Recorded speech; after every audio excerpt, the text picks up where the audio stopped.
సేవకులారా సువార్తికులారా యేసయ్య కోరుకున్న శ్రామికులారా సేవకులారా సువార్తికులారా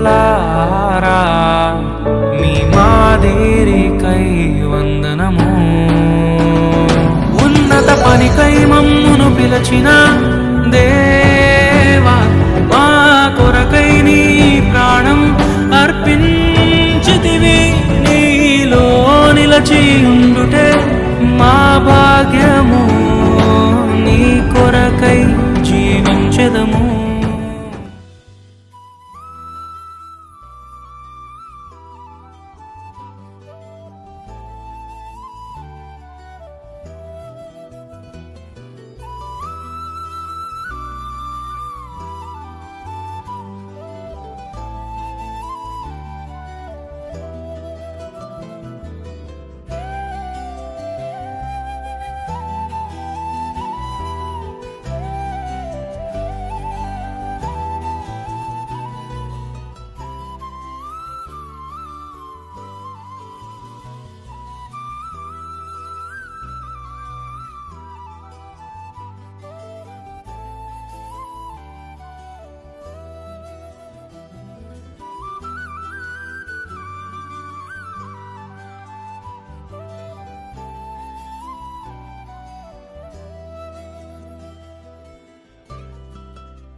ఆరేళ్ల చిన్న వయసు నుంచి యేసు ప్రభువును ప్రేమించినాను.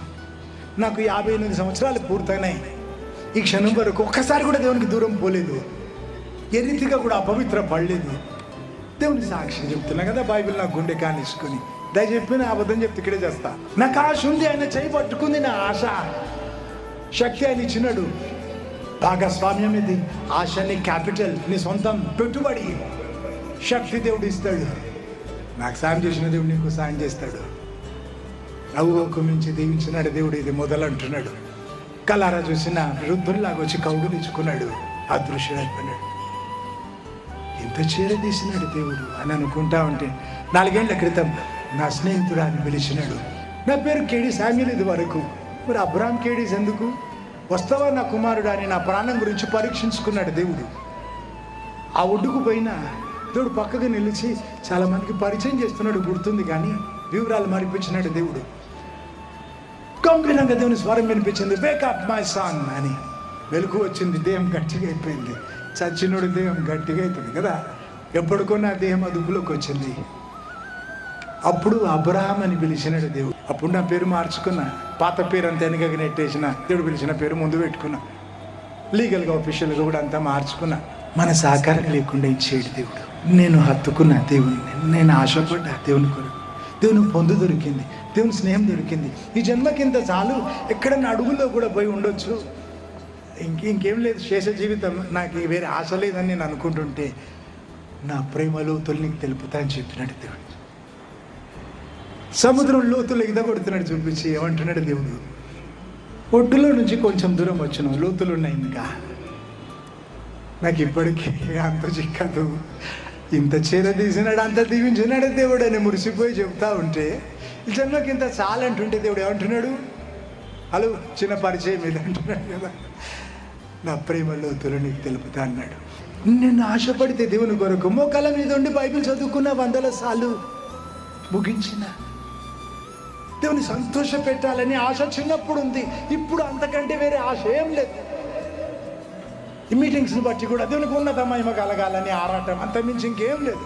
ఊపిరుందా, ఈరోజు దేవుని కొరకు బ్రతుకుతా, ఈరోజు ఆఖరి రోజు అనుకొని దేవుని కొరకు మనుషుల కొరకు ఎంత చేసినా ఈరోజు ఆఖరి రోజు అని ప్రయత్నం చేస్తా. తెల్లారితే డేట్ మారితే ప్రభు శక్తిని మన అడిగితే ఇంకో రోజు దేవుని కొరకు బ్రతుకుతా. సరే, నీ సహకారంతో నిన్ను దీవిస్తాడు దేవుడు. మానవ కోటికి నీ తల్లిదండ్రులను నువ్వు సన్మానించకుంటే, నీ బాధ్యత జరిగించడం కాదు వంతుకు గంతేసినట్టు, నువ్వు మంచిగా ప్రేమించకుంటే, నువ్వు రుణం తీర్చుకోకపోతే నీకు ఆ శాపం మిగులుతుంది. చేస్తే పరలోకం పోతావేమో, చావు తప్పి కన్నులోట పోయి నీ కొదవనే ఉంటుంది, బ్రతుకంతా ఆ కొదవ ఉంటుంది. నేను లక్షల మందిని చూసిన 30 ఏళ్లలో, నేను చూసిన చాలా మందిని ఆ కొదవ ఉంటుంది, ఆ శాపం ఉంటుంది, వెంటనే ఉంటుంది. వ్యభిచారం, నీ శరీరేచ్ఛల తాలూకు తప్పులు. నా నోరెందుకు పాడు చేసుకోవాలి? నీ శరీరేచ్ఛల తాలూకు తప్పులు చాలా విధాలు ఉంటాయి. ఆలోచించు. చోటిచ్చినావా? అటువంటి పాపానికి శాపం చేతొచ్చింది కదా. అన్యాయం చేసిన ఎవరికన్నా నీకంటే తక్కువ వాళ్ళు, వారి పైన నీకు అధికారం ఉంది. తల్లి, తండ్రి, లేదా స్కూల్ హెడ్ మాస్టర్, లేదా జాబ్లో ఒక బాస్, లేదా ఒక రైతు 200 మందిని కూలి పెట్టుకున్నాడు పంట కోయడానికి. నీ కింద ఉన్న వారి ఎడల నీ వ్యవహారం ఎట్లుంది? న్యాయంగా ప్రవర్తిస్తున్నావా? అది చూస్తాడు దేవుడు. ఏమన్నాడు? కూలివాని జీతం నాకు మొరపెడుతుంది అన్నాడు కదా. జీతం ఎగ్గొడితే ఆ జీతం మాత్రం కాదు, నీ వ్యవహారం, నీ తీరు, నీ అధికారంలో ఉన్న వాళ్ళు నిన్ను దీవిస్తున్నారా? సాడుకు శపిస్తున్నారా?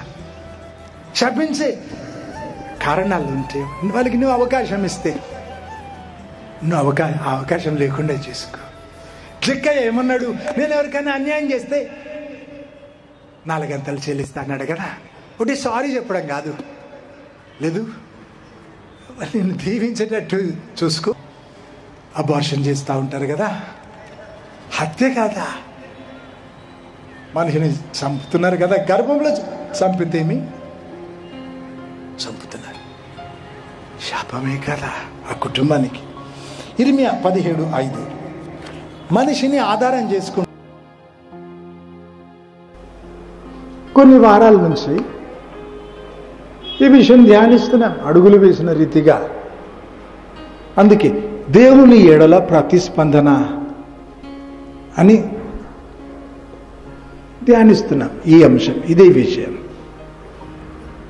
ప్రతిస్పందనగా ప్రేమించాలి దేవుని. ప్రేమ ఉంటే ఆజ్ఞ జరిగించమన్నాడు దేవుడు. కాబట్టి నీ ప్రతిస్పందన క్రియలతో ఇంకొన్ని అడుగులు ముందుకు పోతున్నాం ఈరోజు. 1 కొరింథీ 4:15-16 అపొస్తలుడు పౌలు అంటున్నాడు, తను స్థాపించిన సంఘాలకు ఉత్తరాలు రాసి, బోధకులు మీకు 10,000 మంది దొరుకుతారు కానీ తండ్రులు ఉండరు అని చెప్తున్నాడు. గలతీ 4:19 క్రీస్తు స్వరూపం మీలో ఏర్పడే వరకు మరలా ప్రసవేదన నాకు కలుగుతుంది అంటున్నాడు. ప్రసవేదన మొదలైతే పండగ పూట ఆగుతుందా? డాక్టర్లు కూడా ఉన్నారు కదా మన మధ్యలో. ఏమ్మా డాక్టర్ రజని, ప్రసవేదన మొదలైతే పండగ పూట ఆగుతుందా? హాలిడే లేదంట. కూర్చోండి. గైనకాలజిస్ట్ ఆమె, MBBS MD చేసింది. అయితే క్రీస్తు స్వరూపము మీలో ఏర్పడే వరకు మరలా ప్రసవేదన నాకు అంటున్నాడు. ఇందా మీరు చూసింది కదా, అదే నాకు ప్రసవ వేదన. క్రీస్తు స్వరూపం మీలో ఏర్పడాలని ఆరాటం, ఆవేదన, విరామం లేకుండా ప్రయత్నం. సమయం లేదు, సందర్భం లేదు. ఎంతమంది చిన్నపిల్లలు వాడినప్పుడు మెరీ క్రిస్మస్, హ్యాపీ క్రిస్మస్ అని ఎన్నిసార్లు అంటే అంత సంతోషం పెరుగుతుందేమో. నాకేం తెలుసు. డ్రమ్లో నీళ్ళు వస్తూ ఉంటే బకెట్ పెరుగుతాయి కదా నీళ్ళ లెవెల్. అట్లా హ్యాపీ క్రిస్మస్ మెరీ ఎగరాలి. నాకేంటి? సరే, ఇది కాపరిగా నా ప్రసవ వేదన. క్రీస్తు రూపు మీలో ఏర్పడాలని, మీరు ఆయన రూపులోకి మారాలని. ఇక్కడికి సమయం లేదు, సందర్భం లేదు. పిచ్చోని అనుకోండి, చింత లేదు. రాళ్ళు కొడితే ఏం పర్వాలేదు, నువ్వు మారితే చాలు. రోజు నీ కాలు గడగమంటే గడుగుతా. 3 బకెట్ వాష్, లైజాల్తో 1 బకెట్, మంచినీళ్ళతో ఇంకో బకెట్, రోజ్ వాటర్తో ఇంకో బకెట్. ఒట్టి మాటలు చెప్పు, నీ ఒక్క మాట తప్పలే. నేను చిన్నప్పటి నుంచి నువ్వు ఆత్మీయంగా ఎదగడానికి ఇది అవసరమని నాకు వచ్చి చెప్పు. నేను ఉండే చోట సిద్ధం ఉంటాను. నేను రోజు ఉదయం 5 గంటలకు, నీకు తీరితే 5, 4, 3 ఎప్పుడు వస్తే అప్పుడు, ఎంతకాలం నువ్వు అడిగితే అంతకాలం, రోజు నీ కాలు కడగడానికి నేను సిద్ధం. నీ కాపరిగా క్రీస్తు స్వరూపం నీలో ఏర్పడాలి. అంతకు మించి తెరి ఏం లేదు, నీకు నాకు పొత్తు కూర్చులే నాదేనన్నయ్య అంటారు కదా హైదరాబాద్లో. ఏం అడగలే, ఏం ఆశపడలే. నీ నుంచి 28 ఏళ్ళు అయిపోయింది చర్చి మొదలయ్యి. ఇంతకు మించి వేరే ఏం లేదు, నీతో నాకు పని. మరలా ప్రసవేదన అన్నాడు కదా. హెబ్రీ 13:7 నీకు ముందున్న నాయకులను చూసి నేర్చుకోమని రాస్తుంది. ఇంకేమంటాడు? నా బ్రతుకు చూసి నేర్చుకో. ధర్మశాస్త్రం లేని ఆ కాలం ఆయనకు మాదిరి ఎవరు లేరు. చూడు, నిజంగా దేవుని ప్రేమించిన వాడు దేవుని ఇష్టం జరిగించడానికి అంత పరీక్షకు నిలబడ్డాడు, ఒప్పుకున్నాడు, పరీక్ష గెలిచినాడు. 10 మంది పిల్లలు ఒక్కసారి చచ్చిపోతే ఒక్క మాట దేవుని తప్పు పట్టలేదట. ఆస్తంతా పోయింది, ఆరోగ్యం పోయింది, ఆత్మగౌరవం పోయింది. పెంట కుప్ప మీద కూర్చొని చిల్ల పెంకుతో గీరుకున్నాడు కదా. ఆయన ఏమన్నాడు? ఈ లోకం మట్టు కాదు, నిత్యత్వం ఉంది, నా దేవునితో పడుకుంటా నేను. పరిస్థితులు మళ్ళీ బాగుపడతాయని ఆయన అనుకోలేదు. ఈ చోట చదివితే సరే నాకు అర్థం కాని అన్నీ జరిగినాయి. అయితేమి చస్తా ఎక్కువ అంటే నా దేవుని చేరుకుంటా, నా దేవునితో ఎప్పుడు ఉంటా అంటున్నాడు. దేవుణ్ణి తెలుసుకోవడానికి అంత అవకాశం ఉన్న సొలొమోను రాజు దేవుడు లేడు, తీర్పు లేదు, పరలోకం లేదు, నరకం లేదు అంటున్నాడు కదా. తోచినట్టు బ్రతకడానికి తను చెప్పిన అబద్ధం నమ్మినాడు కదా, నమ్మి బ్రతికినాడు. ఆ నమ్మిక చొప్పున బ్రతికినాడు. అంతా కలిసి ఆ డ్రామా అంతా తన ఇష్టం జరిగించుకోవడానికి. కాబట్టి పరలోకమా నరకమా నువ్వు తెలుసుకోవడానికి నీ బ్రతుకులో నీ ఇష్టం జరుగుతుందా, దేవుని ఇష్టం జరుగుతుందా పరీక్షించుకో, నీకు తెలిసిపోతుంది ఎక్కడ పోతావు. ఇప్పుడు నీకు నువ్వే మార్కులు వేసుకో. నీ ఇష్టం జరుగుతుందా, దేవుని ఇష్టం జరుగుతుందా? అంతే దేవుడు చెప్పిన కొలత. మత్తయి సువార్త 26:39 గెత్సెమనే తోటలో ప్రభువైన యేసుక్రీస్తు మానవాళికి నేర్పిన పాఠం, అయినను నా ఇష్టం కాదు నీ చిత్తం సిద్ధించునుగా. ఆ తీరు బ్రతుకు నేర్పినాడు, ఆ తీరు పలుకు నేర్పినాడు. నీ చిత్తం, దేవుని ఇష్టమే జీవితంలో జరగాలి అనేది నేర్పినాడు మనకు. ఇట్లా బ్రతికి చూపించి. మత్తయి సువార్త 7:20-23 వరకు. ఇందా చెప్పుకున్నాం కదా, దేవుణ్ణి ఒప్పించే ప్రయత్నం చేస్తున్నారు. ఏమని? నువ్వు పొరపాటు చేసినావు, మేము అసలు పరలోకం పోవాలి. అక్కడ కూడా, అప్పుడు కూడా పశ్చాత్తాపం లేదు, ఒప్పుకోలు లేదు కదా. బ్రతుకంతా లేదు. ఆ బ్రతుకులో తప్పు ఒప్పుకోవడం, క్షమాపణ అడగడం, దేవుణ్ణి మనిషిని తప్పు వదిలిపెట్టడం, మళ్ళీ ఆ తప్పు చేయకుండా ఉండడం లేదు. వారి బ్రతుకుల్లో ఆ తీరు లేదు. అదే తీరు చూపుతున్నారు నరకంలో పడ్డ తర్వాత కూడా. నా తప్పు లేదంటున్నారు. పశ్చాత్తాపం లేదు కదా, దేవునితో వాదిస్తున్నారు కదా. సమానుల్లాగా నువ్వు కృతజ్ఞత కలిగి బ్రతుకు, అయితే కృతజ్ఞత చూపు, వ్యక్తం చెయ్యి నీ ప్రేమ. మత్తయి సువార్త 18:3-4 వచనాలు.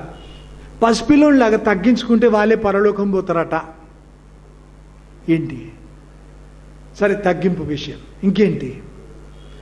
తండ్రి చేయి పట్టుకొని వాడు నడిస్తే వాడు నిశ్చింతగా ఉంటాడు. ఓ నాయన ఆగు, నీకు దారి తెలుసా? గుంటలేస్తావా?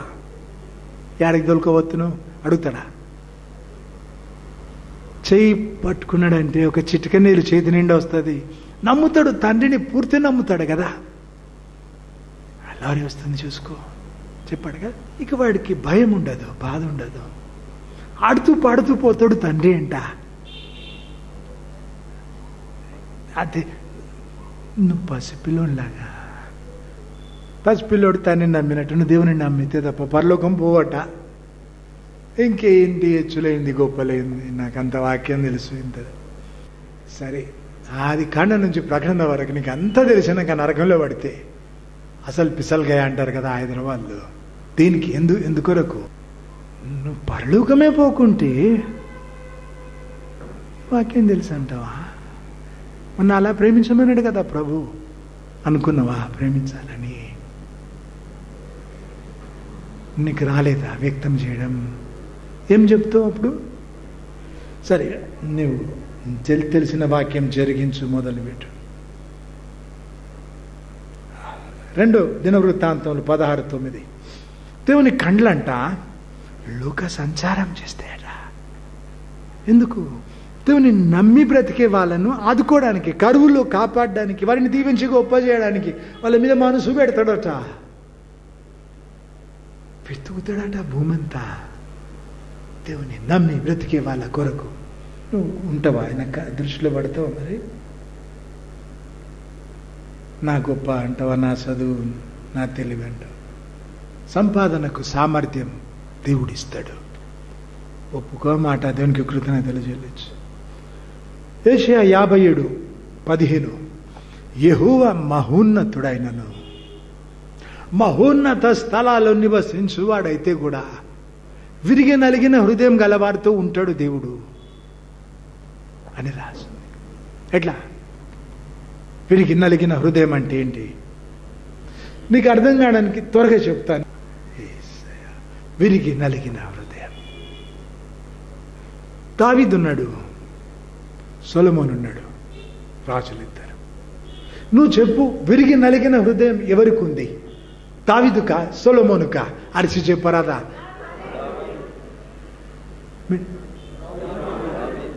హల్లెలూయా. ఎట్లా విరిగింది? విరిగి నలిగిన హృదయం ఎట్లొచ్చింది? ఈ క్వాలిఫికేషన్ ఎట్లొచ్చిందంటే, శ్రమల దారి నడిచినప్పుడు, దేవుడు శ్రమలు పరీక్షలు సెలవిచ్చినప్పుడు దిక్కు లేకుండా పోయి దేవుడే దిక్కని బ్రతికినప్పుడు, అట్లా బ్రతికి మరణపాయలు ఎన్నో తప్పినప్పుడు, ఈ పరీక్షలు శ్రమలు తీరి రాజైనప్పుడు, ఎండమౌల వెంట పడ్డా చుక్క నీళ్లు దొరకలే అంటే మరి తెలియలేదు అని అడుగుతాడు వాడన్న.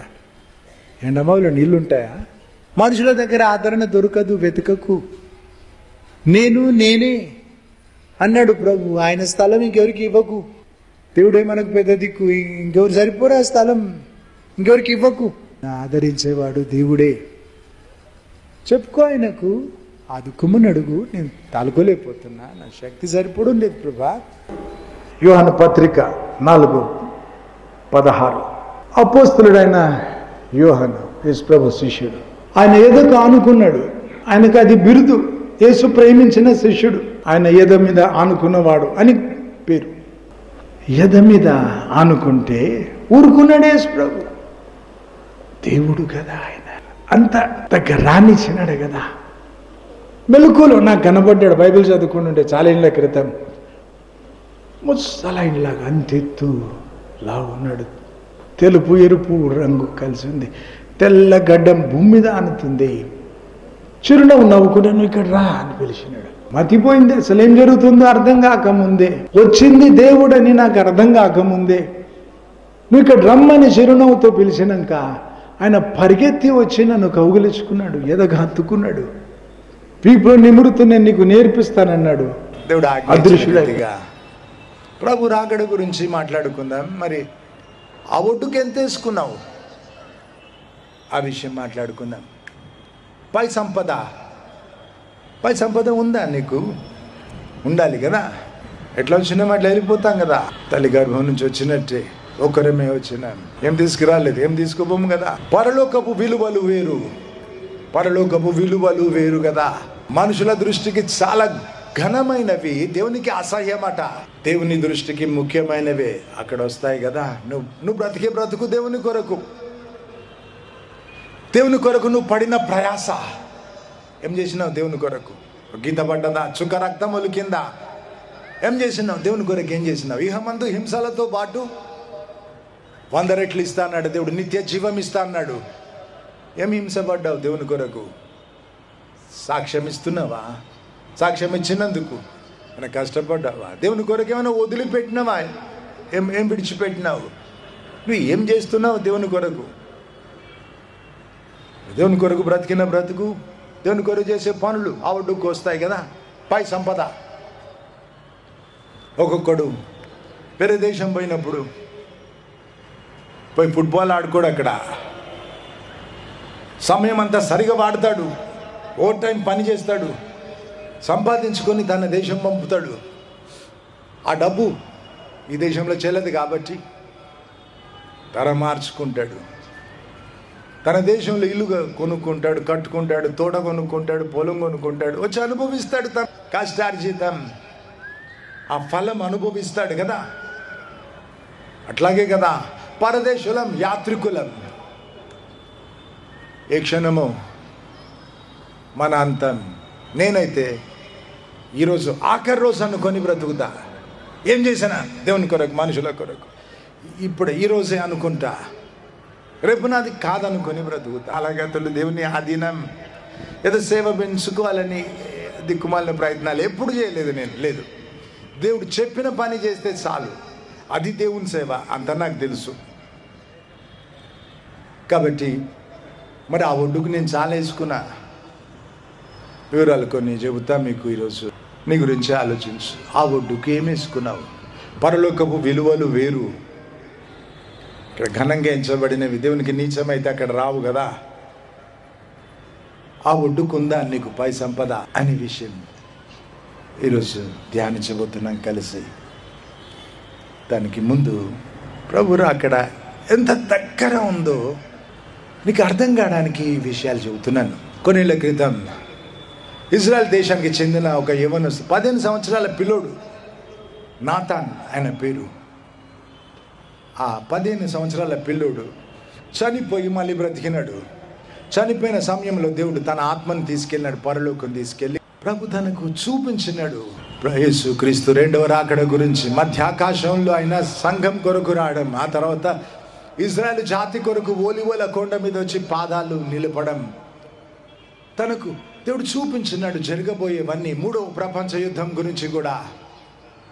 ఆ పిల్లోడికి దేవుడు అంటే తెలీదు. అమ్మ నాయన దేవుని మార్గాలలో వాడిని పెంచలేదు. యూదుడు కానీ ధర్మశాస్త్రం తెలీదు, దేవుడు తెలీదు, దేవుని భయం లేదు, ఒక అన్యునిగా పెరిగినాడు. ప్రభువైన యేసుక్రీస్తు గురించి అయితే వాడికి అసలే తెలీదు. ఆ స్థితిలో వాడు చెప్పిన వివరాలు మీ ముందు ఉంచుతాను. ఆయన చెబుతున్నాడు, నా ఆత్మ పరలోకంలో తీసుకెళ్ళినాడు దేవుడు. ప్రభువైన యేసుక్రీస్తును చూసిన పరలోకంలో అని చెబుతున్నాడు. ప్రభు రాకడ గురించి చూపించినాడట దేవుడు. మధ్యాకాశములు మేఘాలంతా ఎత్తు ప్రభువైన యేసుక్రీస్తు దిగి వస్తే యేసు ప్రభువుని నమ్ముకొని ఆయన చెప్పినట్టు బ్రతుకుతున్న వాళ్ళు మహిమదేహంగా మారి వెళ్ళి ఆయనను కలుసుకోవడం, సమాధులు తెరవబడ్డం, వారు శరీరం ధరించి, ఆత్మ వచ్చి శరీరం ధరించి ఆ శరీరం మహిమదేహంగా మారి యేసు ప్రభువును కలుసుకోవడం. ఆ పిల్లడు చూసి చెబుతున్నాడు, సంఘం ఎత్తబడిన తర్వాత మిగిలిన 7 సంవత్సరాలు ఇజ్రాయేలు జాతిలు, దానియేలు గ్రంథంలో 70 వారాలని రాసుంటుంది. ఇజ్రాయేలు జాతి చరిత్ర ఒక్కొక్క విషయం అక్షరాల జరిగింది. ప్రభువైన యేసు క్రీస్తు శిలువ మరణం గురించి అక్షరాల రాయబడినట్టే జరిగింది. తారీఖు ప్రకారం ఆయన హోసన్నా అని అందరూ అరుస్తుంటే యెరూషలేములో ప్రవేశించినాడు కదా, ఆ తారీఖు కూడా రాసుంది, వారి చరిత్రలో జరిగింది. మెస్సయ్య కొట్టేయబడతాడు అని రాసు, సిలువలో బలి అయినాడు, కొట్టివేయబడ్డాడు, అక్షరాలు నెరవేరింది. జాతి చరిత్రలో 7 సంవత్సరాలు మిగిలి ఉన్నాయి. సంఘం ఎత్తబడిన తర్వాత ఆ మిగతా 7 సంవత్సరాలు పూర్తవుతాయి అని ఆ పిల్లోడు చెబుతున్నాడు. చూసి ఏం తెలియని వాడు, దేవుడు నేర్పితే నేర్పుతున్నాడు ఆ పిల్లోడు. వాడు చెప్పే మాటలు వాడికి అర్థం కాకుండా చెబుతున్నాడు. మన కొరకే దేవుడు ఆ రీతిగా జరిగించినాడు. ఆ మిగిలిన చరిత్ర 7 సంవత్సరాలు పూర్తయ్యే ముందు 3.5 సంవత్సరాల తర్వాత క్రీస్తుకు విరోధి వచ్చి మందిరంలో నిల్చుంటాడు అని చెబుతున్నాడు. వాక్యానికి సరిపోయే విషయాలే, వాడు బైబిల్ చదవలేదు, వాక్యమే చెబుతున్నాడు. క్రీస్తుకు విరోధి యెరూషలేములో మందిరంలో నిల్చుంటాడంటే మందిరం ఉండాలి. అప్పటికి మొదటి మందిరం సొలొమోను మహారాజు కట్టినాడు. ఆ తర్వాత రెండో మందిరం సైరస్ చక్రవర్తి కట్టినాడు. అంటే మూడో మందిరం కట్టబడాలి. అప్పుడు క్రీస్తుకు విరోధి వచ్చి ఆ మందిరంలో నిల్చోవాలి. ఆ మాట చెబుతున్నాడు ఆ పిల్లోడు. లోక రాజ్యాలన్నీ కూడా ఇజ్రాయెల్తో యుద్ధం చేయడానికి వచ్చి చుట్టుముట్టేస్తే,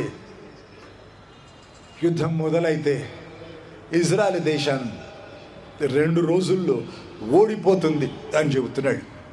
ఇజ్రాయెల్ దేశానికి చాలా గర్వం, బలం పెంచుకున్నారు, మిలిటరీ అంతా పెంచినారు, కొత్త కొత్త ఆయుధాలు కనిపెడుతున్నారు. లోకంలో ఎక్కడ లేని ఆయుధాలు వారు కనిపెడుతున్నారు. వారికి అది చాలా గర్వం, మేము గెలుస్తాం అనుకుంటున్నారు. ఆ పిల్లోడు దేవుడు చూపించిన అన్ని చూసి చెబుతున్నాడు, 3వ ప్రపంచ యుద్ధం మొదలైతే 2 రోజుల్లో ఇజ్రాయెల్ చిత్తుగా ఓడిపోతుందని చెబుతున్నాడు. 2 రోజులట. అప్పుడు ఆ జాతి దేవుని దిక్కు తిరిగి దేవుని క్షమాపణ అడిగి మెస్సయాను ఒప్పుకుంటారు, ఆదుకోమని అడుగుతారట. అప్పుడు ప్రభువైన యేసుక్రీస్తు దిగి వచ్చి ఒలివల కొండ మీద కాలు మోపుతాడు. అప్పుడు ఆ కొండ 2గా విభాగింపబడి వేరుగా చీలిపోతుందట, మధ్యలో లోయ ఏర్పడుతుందట. ఆ పిల్లోడు చూసి చెప్తున్నాడు. సైంటిస్టులు ఈ మధ్య చెబుతున్నారు, ఆ ఓలివల కొండ సరిగ్గా సగం నుంచి ఫాల్ట్ లైన్ ఉంది అంటున్నాడు. ఫాల్ట్ లైన్ అంటే భూమి కంపించినప్పుడు భూమి నిరవిడుస్తుంది కదా, భూకంపం వచ్చినప్పుడు ఫాల్ట్ లైన్ అంటారు. అది గీతలాగా ఉంటుంది. సరిగ్గా కొండ మధ్యలో ఉందట ఫాల్ట్ లైన్, చాలా దూరం వరకు. అంటే ఒలివల కొండ 2గా చీలిపోవడానికి సిద్ధపడతా ఉంది. ఇంకా ప్రభు రాకడకు సిద్ధపడుతుంది ఆ కొండ. సైన్స్ కూడా చెప్తుంది కదా. అయితే ఆ పిల్లోడు ఈ రీతిగా దేవుడు తన చూపించినవి చెప్పినాడు. ప్రభు రాకడ చేతులు జోడించు, నమస్కారం లాగా తల వంచు. నేను చెప్పారు, కళ్ళు తెరవద్దు. సిల్వ దగ్గరికి వచ్చి ఎక్స్చేంజ్ చేసుకో. చెప్పు, ప్రభా నా తప్పులు నా పాపం నీ దగ్గర ఒప్పుకుంటున్నా. యేసు ప్రభా నువ్వు సిలువలో చనిపోయినావు, తిరిగి లేచినవని నేను నమ్ముతున్నా. అందరి పాపానికి శిక్ష తీసుకున్నావు, నా పాపానికి కూడా నువ్వు శిక్ష తీసుకున్నావు నమ్ముతున్నా. నా తప్పులు నా పాపం నీ దగ్గర ఒప్పుకుంటున్నా, నన్ను క్షమించు ప్రభా అని అడుగు. నా ఆత్మలో నీవు వచ్చి నివాసముండు. ప్రతి విధమైన రోగం నాలో నుంచి తీసివేయి ప్రభా. నువ్వు పొందిన గాయాలతో నేను స్వస్థపడ్డా కదా ప్రభా, నాలో రోగం మిగులొద్దు, తీసివేయి ప్రభా. నేను నమ్ముతున్నా, నువ్వు పొందిన గాయాలతో నేను స్వస్థపడ్డానని నమ్ముతున్నా ప్రభా. హల్లెలూయా. నా శాపం నువ్వు తీసుకున్నావు. మా తాతల కాలం నుంచి వాడు చేసిన తప్పులను బట్టి వచ్చిన శాపాలు, నా తప్పులు, నా తల్లిదండ్రుల తప్పులు, నా మాటలను బట్టి వచ్చిన శాపాలు తొలగించు. మంత్రక్రియల నుంచి నన్ను విడిపించు, మనుషుల ఏడుపుల నుంచి నన్ను విడిపించు.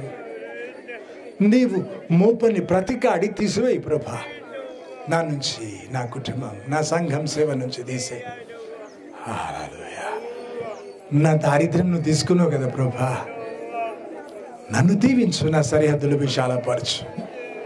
నువ్వు రారాజు కదా, నీ తగ్గట్టు నన్ను ఉంచు. నా కొరకు వనరులు సృజించు. అప్పులు తీర్చుకోవడానికి నాకు సమృద్ధి పంపు. నీ గుప్పిలి విప్పు, ఆకాశపు వాకిళ్ళు విప్పు. నీ రక్త ప్రోక్షలున్న సంరక్షణ, నీ దేవదూతల సంరక్షణ నాకు అనుగ్రహించు ప్రభా. నీ రూపులోకి నన్ను మార్చుకో. నీవు ఉండే స్థలంలో నేను ఉండాలి ప్రభా. నీతో కలిసి నేను వెళ్ళాలి. భూమి మీద నాతో, నా ఆత్మలో ఉండు. దేహం విడిస్తే నీ దగ్గర తీసుకోవు ప్రభా నన్ను. హల్లెలూయా. నేను ధర చెల్లిస్తా, నా వంతు ప్రయత్నం చేస్తా మానకుండా. నన్ను ఆదుకో ప్రభా. హల్లెలూయా. హల్లెలూయా. నీ ఆత్మతో నింపు, పరిశుద్ధాత్మతో నన్ను నింపు. పవిత్రపరచు నన్ను, పరిశుద్ధాత్మతో నింపు నన్ను. పరిశుద్ధాత్మతో నడిపించబడితే వారే దేవుని కుమారులట. పరిశుద్ధాత్మతో నింపు, పరిశుద్ధాత్మతో నడిపించు ప్రభా అని అడుగు. ఆఖరి ఊపిరి వరకు, నీ రాకడ వరకు తొట్టిల్లకుండా నన్ను నిలబెట్టు. నిందారహితంగా నన్ను నిలబెట్టు ప్రభా. యేసుక్రీస్తు నామములో అడుగుచున్నాను తండ్రి, ఆమేనని పలుకు. అట్లా కళ్ళు మూసుకో. ఇప్పుడు సైతానికి ఆజ్ఞాపించేది, మా తాతల కాలం నుంచి వారు మొక్కిన ఆ శక్తులన్నీ నన్ను, నా చెందిన వారిని, నా కలిగిన సమస్తాన్ని ఇప్పుడు విడిచిపోవాలని యేసుక్రీస్తు నామంలో నేను ఆజ్ఞాపిస్తున్నాను. మా తాతల కాలం నుంచి వారు చేసిన తప్పులను బట్టి, నా తల్లిదండ్రుల తప్పులు, నా తప్పులు, నా మాటలను బట్టి నాకు వచ్చిన శాపాలు, నన్ను, నా చెందిన వారిని, కలిగిన సమస్తాన్ని ఇప్పుడు విడిచిపోవాలని యేసుక్రీస్తు నామంలో నేను ఆజ్ఞాపిస్తున్నాను. దేవుడు మోపని ప్రతి కాడి నన్ను, నా చెందిన వారిని, కలిగిన సమస్తాన్ని ఇప్పుడు విడిచిపోవాలని యేసుక్రీస్తు నామంలో నేను ఆజ్ఞాపిస్తున్నాను. పరలోకపు ఉద్దేశాలే నా ఎడల, నా చెందిన వారి ఎడల, నా కలిగిన సమస్తం ఎడల నెరవేరాలని యేసుక్రీస్తు నామములో నేను ఆజ్ఞాపిస్తున్నాను. యేసు ప్రభు రక్తంలో ఉన్న సంరక్షణ, ఆయన దేవదూతల సంరక్షణ నా కొరకు, నా చెందిన వారి కొరకు, నా కలిగిన సమస్తం కొరకు నేను స్వాతంత్రించుకుంటున్నాను. ఒక్క నిమిషం హల్లెలూయా హల్లెలూయా అని పలుకు. స్తుతుల సింహాసనం వేద్దాం దేవునికి.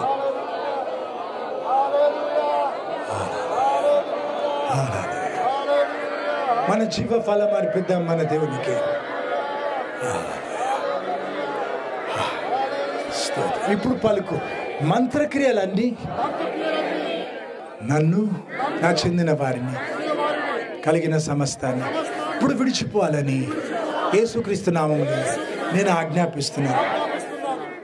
నాకు, నా చెందిన వారికి, కలిగిన సమస్తానికి విరోధంగా ఉన్న మనుషుల ఏడుపులన్నీ యేసుక్రీస్తు నామములో నేను నాశనం చేస్తున్నాను, నేను తొలగిస్తూ ఉన్నాను. అట్లా కళ్ళు మూసుకో. దేవునితో నిబంధన చేయిస్తా. నేను పలికినాక విని అర్థం చేసుకుని మంచి పలుకు. నీకు ఇష్టం ఉంటేనే పలుకు, బలవంతం లేదు కదా. దేవుని దగ్గర బొంకొద్దు. దేవునితో నిబంధన చేస్తే మరి నిలబెట్టుకో. నిబంధన నువ్వు నిలబెట్టుకోకపోతే నిలదీసి అడుగుతాడు కదా దేవుడు. ఆ భయంతో నిబంధన చేయి. మతం కాదు, ఆచారం కాదు, బలవంతం లేదు, నీ ఇష్టం అది. కాపరిగా దేవునికి అంటుకట్టే ప్రయత్నం చేస్తున్నా నేను. నీకు ఇష్టమైతే నాలాగా పలుకు నా వెంట. యేసు ప్రభువా, ఈరోజు ఈ రీతిగా ఇప్పటి నుంచి నేను బ్రతుకుతానని నీతో నిబంధన చేస్తున్నాను. నా నిబంధన నిలబెట్టుకోవడానికి నీ సహాయం కోరుతూ ప్రార్థిస్తున్నాను. యేసు ప్రభువా, నా జీవితంలో మొదటి స్థలం నీకే అని నీతో ప్రమాణం చేస్తున్నాను. యేసు ప్రభువా, నా ప్రాణం కంటే ఎక్కువగా నిన్ను ప్రేమిస్తాను. వాక్యము సర్దుకోకుండా జరిగిస్తాను. అవసరమైతే నా ప్రాణం ఇస్తా కానీ నిన్ను విడిచిపెట్టను. నీ ఎడల నా ప్రేమలు చల్లారను. నిన్ను విడిచిపెట్టనన్నాడు యేసు ప్రభువా. ఏ పిలుపుతో నన్ను పిలిచిన, ఏ దారి నన్ను నడిపినా ఇష్టంగా నేను లోబడతాను. సమ్మతించి నిన్ను వెంబడిస్తాను. యేసు ప్రభువా, ఈ రోజు నుంచి నేను నీ కొరకు బ్రతుకుతాను. నా తోచినట్టు చెయ్యను, నువ్వు చెప్పినట్టే బ్రతుకుతాను. ఎప్పుడైనా ఎక్కడైనా నీకు తగ్గట్టు బ్రతుకుతా నేను. శక్తి నీ ప్రభువా, నీ నామములో ఉన్న బలము, జయము నాకు అనుగ్రహించు. యేసు ప్రభువా, నా జీవితం ఈరోజు, రేపు నా నిత్యత్వం నీతో ముడిపెట్టుకుంటున్నాను. ఇది ఎప్పటికీ నిలిచే తీర్మానం. నా తీర్మానం పైన ముద్ర వేయి ప్రభు, స్థిరపరచు ప్రభు. యేసు ప్రభా, నా జీవితాన్ని బట్టి నీకు ఉన్నత మహిమ కలగాలని కోరుకుంటున్నాను. నా వంతు ధర చెల్లిస్తాను. మానకుండా నా వంతు ప్రయత్నం చేస్తాను. నాకు జయమే ప్రభు. యేసు ప్రభా, నీవు నా పాలిభాగం, నా స్వాస్థ్యం, నా సర్వం నీవే ప్రభా. నిన్ను కోరుకుంటున్నాను, నీ కొరకు ఆశపడుతున్నాను, నీతో నీ ముడి పెట్టుకుంటున్నాను. యేసు ప్రభా, సిలువలో ఉన్న ఆశీర్వాదాలన్నీ నాకు చెందిన వారికి అనుగ్రహించమని వేడుకుంటున్నాను. యేసు ప్రభా, నమ్మకమైన సృష్టికర్త, నా ప్రాణం, ఆత్మ, శరీరం నీ చేతికి అప్పచెప్పుకుంటున్నాను. నా ఆఖరి ఊపిరి వరకు, నీ రాకడ వరకు తొట్టిల్లకుండా నన్ను కాపాడు. నిందారహితంగా నన్ను నిలబెట్టు. నా పిలుపులు నన్ను వాడుకో. నీ సాక్షిగా నన్ను ఫలింపచ్చు. ఆత్మఫలం నాలో కలిగించు. నీ రూపులోకి నన్ను మార్చుకో ప్రభా. నీ మహిమంతా నాకు చూపు. నువ్వు నాతో ఉండాలి. నా జీవితంలో నీ శక్తి చూపు. నీ మంచితనమంతా నా జీవితంలో చూపు. యేసుక్రీస్తు నామములో అడుగుచున్నాను తండ్రి, ఆమేన్. అట్లా కళ్ళు మూసుకో. యేసు ప్రభు రక్తం గురించి సైతానుకు సాక్ష్యం ఇచ్చేది పలికిపిస్తా.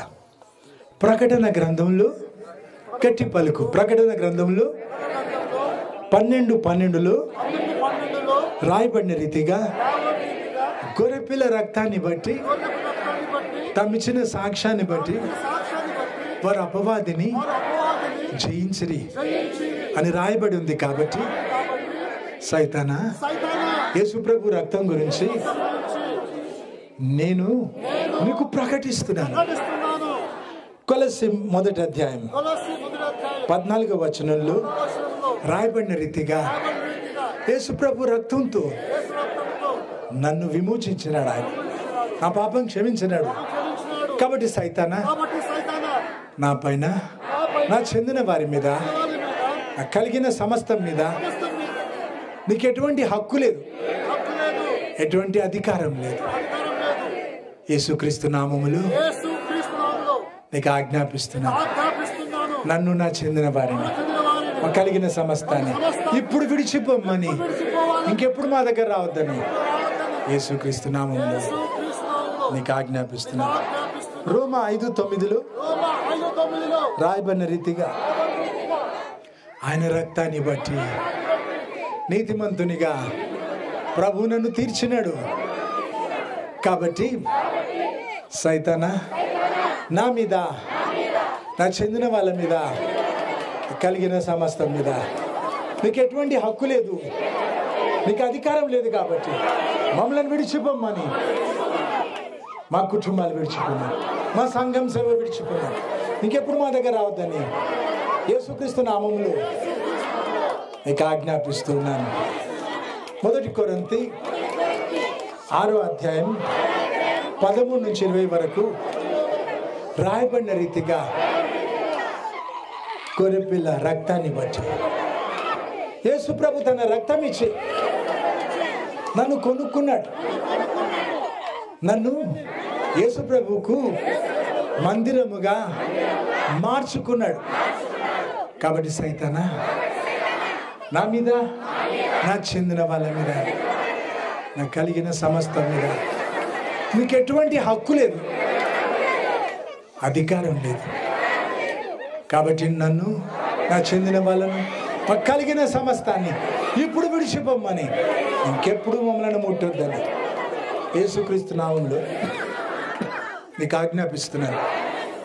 మొదటి యోహాను పత్రిక 1వ అధ్యాయం 7 నుంచి 9 వరకు రాయబడిన రీతిగా మేము వెలుగులో నడిచినట్లయితే, దేవునితో సహవాసం చేసినట్లయితే, యేసు ప్రభు రక్తం ప్రతి పాపము నుంచి మమ్మల్ని పవిత్రంగా తీరుస్తుంది. కాబట్టి సైతానా, నా మీద, నాకు చెందిన వాళ్ళ మీద, మాకు కలిగిన సమస్త మీద నీకు ఎటువంటి హక్కు లేదు, అధికారం లేదు. కాబట్టి ఇప్పుడు మమ్మల్ని విడిచిపోమని, ఇంకెప్పుడు మా దగ్గర రావద్దని యేసుక్రీస్తు నామములో నీకు ఆజ్ఞాపిస్తున్నా. సరేంసేపు నేను నడిపిన ప్రార్థన కళ్ళు మూసుకో, నువ్వు ప్రార్థించు. నీ మహిమంతా నా చూపు ప్రభు అని అడుగు. నేను పరిపూర్ణుని కాబట్టి మీరు పరిపూర్ణంగా ఉండాలన్నావు కదా. నాలో ఈ బలహీనతలు ఉన్నాయి, తప్పులు ఉన్నాయి, నేను ఒప్పుకుంటే వదిలిపెట్టాలి. నన్ను క్షమించు ప్రభు అన్నాడు. గెలిచే శక్తి నాకు, జయశాలిగా నన్ను మార్చు. హల్లెలూయా, హల్లెలూయా, హల్లెలూయా, హల్లెలూయా. నేను పరిశుద్ధిని కాబట్టి మీరు పరిశుద్ధంగా ఉండాలన్నారు కదా. పరిశుద్ధత లేకుంటే దేవుని చూడరట ఎవరు. పరలోకం పోవు. ఎందుకు మతం, ఎందుకు వేషధారణ, ఎందుకు మంది కొరకు గంతులు వేసేది? పరలోకం చేరాలి. 1000 మందిలో క్రైస్తవులు 10 మంది పోతుండట పరలోకం. మరి జాగ్రత్త, నీ రక్షణ. నాలో పరిశుద్ధత పెంచు ప్రభు అని అడుగు. నీ రూపులో నన్ను మార్చుకో. నా వంతు చేస్తాను చెప్పు. చేతగాదంటూ ఎన్నేళ్ళు ఉంటావు? నడుము కట్టుకో, ఆయన పేరుతో నడుము కట్టుకో, నిలిచి ఒక అడుగు 1000 అడుగులు ఆయన నడిపిస్తాడు. నేను 6 ఏళ్ల వయసు నుంచి 59 ఏళ్ళు పూర్తయినాయి. నా స్నేహితుడు అని పిలిచినాడు దేవుడు. నీలో ఆనందిస్తున్నా, నా ప్రేమలోతులు నీకు తెలుపుతాను చెప్పినాడు దేవుడు. మరి దేవుడు పక్షపాతి కాడు. నా ఆశ ఆయన చేయబట్టుకుంది. ఇప్పుడు చెప్పు, ప్రభా నీ చెయ్యి నేను పట్టుకుంటే విడిచిపెడతానేమో. నువ్వు పట్టుకో నా చెయ్యి, నువ్వు పట్టుకో ప్రభా. మోషే అడిగినాడు, నేను చెడిపోవడం, కూలిపోవడం నన్ను చూడనివ్వకు. దేవుడు ఆదుకున్నాడు కదా. నువ్వు అడుగు, నా చెయ్యి పట్టుకో, నాకు నరకం తప్పించు ప్రభా. నీ రూపంలో నన్ను మార్చుకో ప్రభా. హల్లెలూయా. ఇప్పుడు ప్రార్థన ముగించుకోకు. నేను మీకు ప్రార్థించే సమయం ఈయనయ్య గారికి అప్పచెప్తా, ప్రార్థిస్తాడు. ఆ తర్వాత రాజారావు గారు ఆఖరి ఆశీర్వాదం ఇస్తారు. ఇప్పుడు ముగించుకోకు నీ ప్రార్థన. ఆఖరి ఆశీర్వాదం ఇచ్చేటప్పుడు ముగించుకో. హల్లెలూయా. నా మనోనేత్రాలు తెరువు, నాకు కనబడు ప్రభా. కొన్నేళ్ల క్రితం ఉపవాస ముగింపు కొరకు 2 చింతలు వచ్చినప్పుడు నీ సేవలో ప్రతి ఉపవాస ముగింపులో నేను వచ్చినాను మీ దగ్గర అని చెప్పినాడు దేవుడు. అప్పుడు ఒక్కసారి నన్ను కప్పి అందరికి కనబడ్డాడు దేవుడు. నువ్వు అడుగు, నాకు కనబడు, నాతో మాట్లాడు ప్రభా. హల్లెలూయా. మీ దగ్గర జరిగిన విషయం చెప్తే ఎంతమంది దేవుని చూసినారు, పురుకొల్పబడ్డారు దేవుని కొరకు. హల్లెలూయా, హల్లెలూయా, హల్లెలూయా. ప్రార్థన చేసుకో. దేవుడు తన ఆత్మతో తప్పులు ఒప్పిస్తే ఒప్పుకో, వదిలిపెట్టు. హల్లెలూయా. ఈ రాత్రి ప్రభు రాకడ జరగదని నువ్వు చెప్పగలుగుతావా? ఏ క్షణము కదా. మరి రేపు బ్రతికుంటే అని గ్యారంటీ ఇస్తావా? గుండె గ్యారంటీ ఉందా? పడుకుంటారు, లేవరు కదా చాలామంది. కాబట్టి ఈ క్షణం దేహం వదిలితే నేను దేవుని చేరుకుంటా, నాకు నమ్మకం ఉంది. నాకు 35 ఏళ్ల వయసు అప్పుడు వస్తావా నా కుమారుడు అంటే సిద్ధమని చెప్పిన, తీసుకుపోయి మళ్ళీ పంపించినాడు దేవుడు. అబ్రహాం అని పిలిచినాడు. అందుకే నా పేరు మార్చుకున్న, కేడి సామ్యూల్. ఇది వరకు దేవుడు పిలిచిన పేరు ముందు పెట్టి మిగతా పేరు అంత వెనక నెట్టేసిన. అయితే అప్పుడు సిద్ధం, ఇప్పుడు సిద్ధం.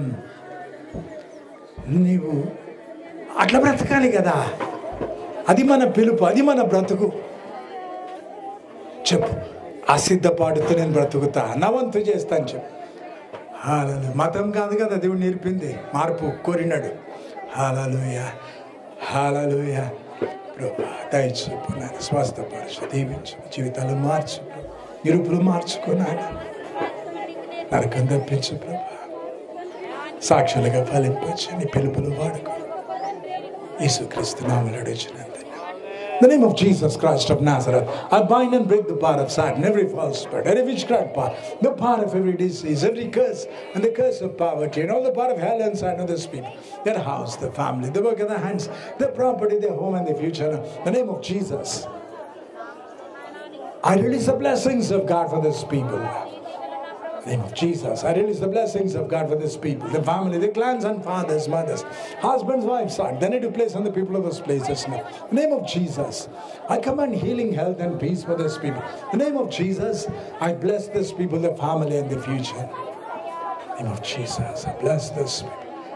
Prabhu Nutana Atma Abhishekami Maniguda Mali Mali. Let the fire of your Holy Spirit fill us all to overflowing, Lord. Give us a new anointing of the Holy Spirit. Revive us, renew us, change us into your very image. Let us all grow in your holiness. In the name of Jesus, I ask you, Lord.